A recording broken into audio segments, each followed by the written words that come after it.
Je ne suis que joie, joie, joie. Je la tiens avec amour, gratitude et fierté.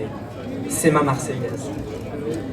Le témoignage laissé par Pierre Brandon, l'un des résistants communistes fondateurs de notre journal, suffit à nous transporter il y a 80 ans, en 1943, au 29 de la rue Villari, à proximité immédiate de là où nous nous tenons.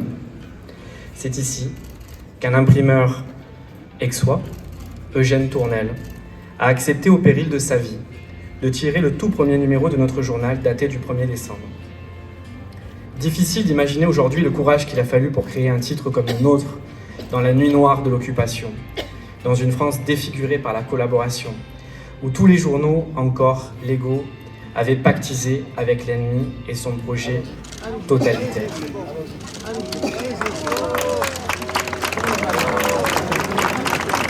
Fidèle à ses fondateurs, la Marseillaise continue le combat pour informer, faire vivre le pluralisme, défendre le monde du travail et le progrès social.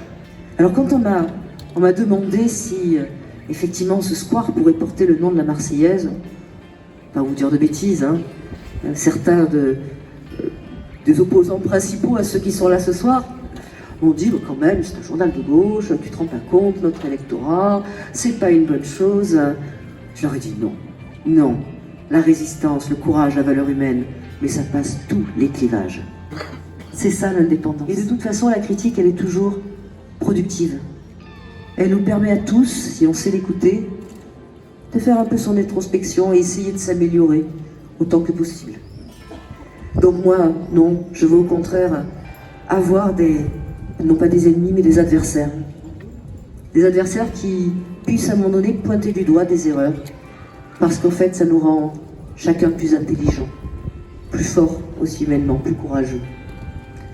Et ça c'est merveilleux. Je veux dire un grand bravo à l'équipe de la Marseillaise et à son directeur éditorialiste Léo Purguette, un jeune directeur qui a à cœur de faire vivre non seulement son journal dont il a la charge, mais aussi a à cœur de faire vivre la mémoire si singulière du journal le plus chanté de France.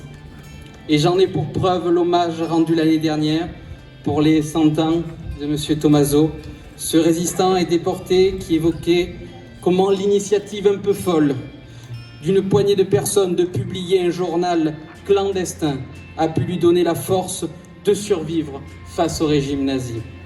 Pour cela, je voudrais qu'on applaudisse M. Purguette ainsi que toute l'équipe de la Marseillaise. Vive le pluralisme, la liberté de la presse, vive l'esprit de résistance et en avant la Marseillaise. Bravo.